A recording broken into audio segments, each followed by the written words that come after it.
যে একের পর এক দলবিরোধী কথাই, একদম কোটানকোট দলবিরোধী কেন বলছি, কারণ কুণাল ঘোষ বলেছেন দলবিরোধী কাজের জন্য, মন্দির মসজিদে কোনো আমাদের আপত্তি নেই, দলবিরোধী কাজের জন্য তাকে সাসপেন্ড করা হয়েছে, তাহলে আগে কেন নয়? না আমি তো বলছি যে একটু বিশ্বনাথ রিঅ্যাকশন নিয়ে বিশ্বনাথ আসছে। ওনাকে হুমায়ুনকে বারবার বলা হয়েছিল যে উনি অসংলগ্ন কথা বলছেন, এই কথাগুলো যাতে না বলেন, সতর্ক করা হয়েছিল। এবার যে লোকটি নিজে বিজেপিতে প্রার্থী হয়েছিল, যে সেই বিজেপি থেকে তিনি এবার আপনারা যে বারবার আপনি বিজেপি প্রার্থী ছিলেন 2005 সালে, আমি শুধু একটা বিষয় বুঝিয়ে দিই, দর্শকদের বুঝিয়ে দিই এবং অতিথিদের বুঝিয়ে দিই, নিঃসন্দেহে বৈশ্বনাথ চট্টোপাধ্যায়ের কোনো কথায় 100%। প্লিজ রাজশ্রী কথাটা শোনো প্লিজ রাজশ্রী, এইটুকু ধৈর্য রাখো। বৈশ্বনাথ চট্টোপাধ্যায়ের কোনো কথা রাজশ্রী লাহিড়ীর আপত্তি থাকতেই পারে, বাট তার বক্তব্যটা শেষ করে তুমি তারপর কাউন্টার করবে, কোনো অসুবিধা নেই, পর্যাপ্ত সময় আছে। হ্যাঁ বৈশ্বনাথ, যার আমরা বারবার বলছি যার কথার কোনো বিশ্বাসযোগ্যতা নেই, যার রাজনীতির কোনো বিশ্বাসযোগ্যতা নেই, সে তার নিজের গদির লোভে, নিজের ক্ষমতা পাওয়ার লোভে সে যদি এখানে দাঁড়িয়ে একটা প্ররোচনা তৈরি করে, তাহলে একে বাংলার মানুষ রিজেক্ট করবে, এটা আপনারা লিখে রাখুন। যতই ওকে দেখানো হোক যে ও বিরাট কিছু কাজ করেছে, ও করার ক্ষমতা নেই, তাহলে একটা দল এত গুরুত্ব দিল কেন? এখানেও তো আবার পাল্টা প্রশ্ন উঠবে, কি গুরুত্ব হয় নাকি? দল বিরোধী কেউ কাজ করলে তাকে দলকে সাসপেন্ড করতে পারবে না?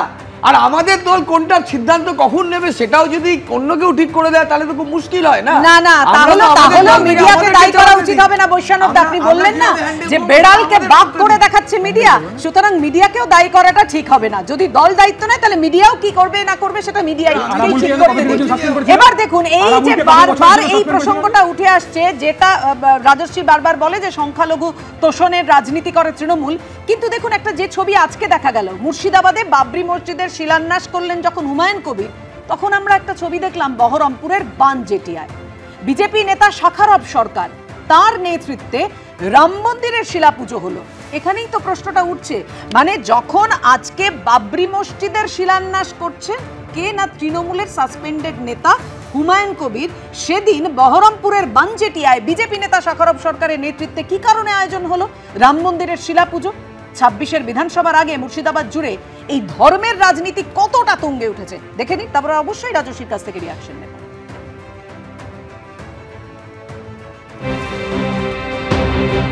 ডিসেম্বরের প্রথম সপ্তাহ, ভালোই শীতের আমেজ, কিন্তু মন্দির মসজিদ নিয়ে মুর্শিদাবাদে রাজনৈতিক উত্তাপ চরমে।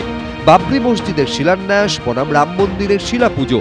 শনিবার একদিকে যখন রেজিনগরে বাবরি মসজিদের শিলান্যাস করলেন হুমায়ুন কবির, তার কিছুক্ষণের মধ্যে প্রায় 25 কিলোমিটার দূরে বহরমপুরের বানজেটিয়ায় বিজেপি নেতা শাখারব সরকারের নেতৃত্বে হলো রাম মন্দিরের শিলাপুজো। রাম মন্দিরের যেভাবে হয়েছিল, আমাদের বহরমপুরের রাম মন্দির ঠিক সেই কায়দায়, সেই আদলে, সেইভাবে, সেই পদ্ধতিতেই হবে। আমরাও আজকে সেইভাবে শিলা পুজো করছি, ইট পুজো আর কি, সেই শিলা দিয়ে আমরা এরপরে ভূমি পুজো করব। গত বছরের ডিসেম্বরে মুর্শিদাবাদে বাবরি মসজিদ তৈরির ঘোষণা করেন ভরতপুরের বিধায়ক হুমায়ুন কবির। পরদিনই পাল্টা রাম মন্দির তৈরির ঘোষণা করে বঙ্গীয় হিন্দু সেনা। সেই সময় একেবারে তারিখ বেঁধে দিয়ে রাম মন্দিরের ভিত্তিপ্রস্তর স্থাপনের ঘোষণা করেছিলেন বিজেপির বহরমপুর সাংগঠনিক জেলার তৎকালীন সভাপতি শাখারব সরকার। 2025-এর 6ই ডিসেম্বর অথবা 2026 সালের 22শে জানুয়ারি আমরা এর ভিত্তি স্থাপন করব। শনিবার বাবরি মসজিদের শিলান্যাসের দিনই বহরমপুরে শিলাপুজো করলেন শাখারব সরকার। রাম মন্দির হচ্ছেই, যারা বিরোধিতা করছে তারা বিরোধিতা করতে দেন। আজকের দিনে এখানকার একজন বিজেপির নেতা, আগে জেলা সভাপতি ছিল, এখন রাজ্য কমিটিতে আছে, শাখারব সরকার, তিনিও সঙ্গে সঙ্গে বললেন বহরমপুরের কোনো জায়গায় রাম মন্দির করবে।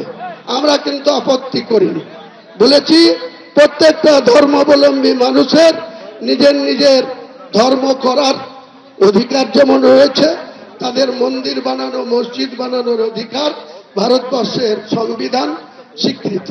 বাবরি মসজিদের শিলান্যাস, রাম মন্দিরের শিলাপুজো, 26-এর বিধানসভার আগে মুর্শিদাবাদ জুড়ে ধর্মের রাজনীতি। বিষয় হচ্ছে প্রত্যেক ক্রিয়ার সমান এবং বিপরীত প্রতিক্রিয়া আছে, এ নিউটনের বিজ্ঞান সম্মত সত্য। অতএব সেখানে কিছু হিন্দু মানসিকতার লোক যারা, এমনিতেই মুর্শিদাবাদ হিন্দুদের ক্ষেত্রে আতঙ্কের জায়গা, সেখানে আতঙ্কিত হয়ে তারা রামলালার মন্দিরের শিলান্যাস করতে পারে, কারণ ভবিষ্যতে বাঁচতে গেলেই ভূতেদের হাত থেকে তো রামই বাঁচাবে। সাকারবের মতন তারা কেউ বলছেন রাম মন্দির করব, আর উল্টো দিকে কেউ বলছেন মসজিদ বানাবো। প্রতিযোগিতা হয়েছে মন্দির মসজিদ তৈরির, সুস্থ সমাজ তৈরি, সমাজের উন্নয়ন, মানুষের জন্য পাশে দাঁড়ানো, সেগুলো আর কেউ দেখছে না। তাই জন্যে এদের মাঝখানে সবথেকে বেশি দরকার মমতা বন্দ্যোপাধ্যায়ের মতন মানুষ, যিনি সবাইকে নিয়ে সকলের উন্নয়নের জন্যে, মানুষের জন্যে চলার কথা বলছেন। হুমায়ুন কবিরের দাবি, বাবরি মসজিদের পাশাপাশি তৈরি করা হবে ইসলামিক হাসপাতাল, মেডিকেল কলেজ, হোটেল, রেস্তোরাঁ, পার্ক ও হেলিপ্যাড। এদিন বিজেপি নেতা শাকারব সরকার জানিয়েছেন, মুর্শিদাবাদে রাম মন্দিরের পাশাপাশি তৈরি হবে হাসপাতাল, শিক্ষাকেন্দ্র, আইনি সহায়তা কেন্দ্র। রাজীব চৌধুরী, শিবাশিস মৌলিক, ঝিলম করঞ্জাই, এবিপি আনন্দ। আমি রাজশ্রী লাহিড়ীর কাছে আসবো। যে রাহুল সিনহা এই কথা বলছেন যে প্রত্যেক ক্রিয়ারও সমান ও বিপরীত প্রতিক্রিয়া আছে। আমি বলছি তার মানে এটা বুঝিয়ে দিয়েছেন বাবরি মসজিদ হলে রাম মন্দির কেন হবে না? মানে একটা জেলা মুর্শিদাবাদে হলে বাকি 23টা জেলা কি দোষ করলো তাহলে সেই পথেই? আমি বলছি তৃণমূল কংগ্রেসের সাসপেন্ডেড বা বর্তমান কোনো নেতা যদি এই পথে হাঁটেন, পাল্টা বিজেপি একটা হিন্দু ঐক্যের দিকে নাম করে তারাও এই পথে হাঁটবে। তার মানে একটা কম্পিটিটিভ কমিউনালিজম, শাসক এবং বিরোধী দুই প্রধান রাজনৈতিক দল তারা হাঁটার পরিকল্পনা নিয়েছে। পশ্চিমবঙ্গের জন্ম বাঙালি হিন্দু হোমল্যান্ড মুভমেন্টের মাধ্যমে হয়েছিল, যে এপার বাংলা ওপার বাংলার সমস্ত বাঙালি হিন্দুর শেষ পায়ের নিচে মাটি থাকবে, তার নাম 1905-এর বঙ্গভঙ্গে রবীন্দ্রনাথের দেওয়া পশ্চিমবঙ্গকে পাথেয় করে চলা আরম্ভ হয়েছিল। আজকে তৃণমূল কংগ্রেস সংহতি দিবস পালন করেছে। প্রথম প্রশ্ন হচ্ছে, মমতা বন্দ্যোপাধ্যায় এবং অভিষেক বন্দ্যোপাধ্যায় কোথায়? তারা দুজনেই সংহতির এখানে নেই কেন? আছে তো চন্দ্রিমা ভট্টাচার্য, যাদেরকে আর্ধেক কেউ পাত্তাও দেয় না। 2 নম্বর কথা হচ্ছে, যারা ছেলের বিয়ের কার্ডে বড় বড় করে ইনশাল্লাহ লেখে, তারাও আজকে ধর্মের কথা বলছে। না, তুমি আগে এই উত্তরটা দাও যে আজকের দিনটা কেন বেছে নিতে হলো রাম মন্দিরের শিলাপুজো করতে? আজকের দিন বেছে নিতে হবে মানে অনেক দিন আগে শাকারব দা পরিষ্কার বলে দিয়েছিলেন যে আমরা রাম মন্দিরের শিলান্যাস করব। হিন্দু মৌলবাদ বলে ভারতবর্ষে কোনো কিছু হয় না, যদি হতো তাহলে কাশ্মীরে তাহলে একটা বলো,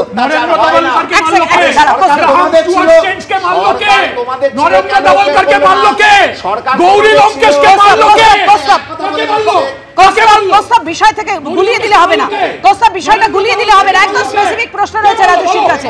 রাজস্বী, তাহলে যখন চণ্ডীপাঠ হয় কিংবা জগন্নাথ মন্দির তৈরি হয়, তাহলে কেন তোমরা তৃণমূলকে আক্রমণ করো? মানিকতলার সিপিএম এর এমএলএ প্রার্থী,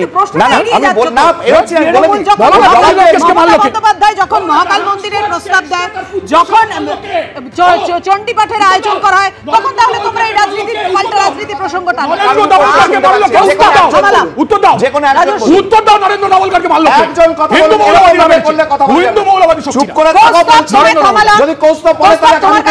রাজস্বীর কাছে আমার আগে প্রশ্ন রয়েছে। ওদের পার্টি এমএলএ মিত্র জবাব দেবে কে খুন করেছে। এই যদি বলছো দুদি দুলা পালিয়ে আসার যদি বলছো কে যে মুসলমানদের মারকে পালিয়ে আসা কমিউনিস্ট পার্টির একদম মিথ্যে কথা বলা, যে কলিমুদ্দিন সামনে একদম মিথ্যে কথা বলবে, ডিসি পোর্ট মিথ্যে কথা বলবে না। আমি রাজনীতিকে থামালাম। এবিপি আনন্দ এগিয়ে থাকে, এগিয়ে রাখে।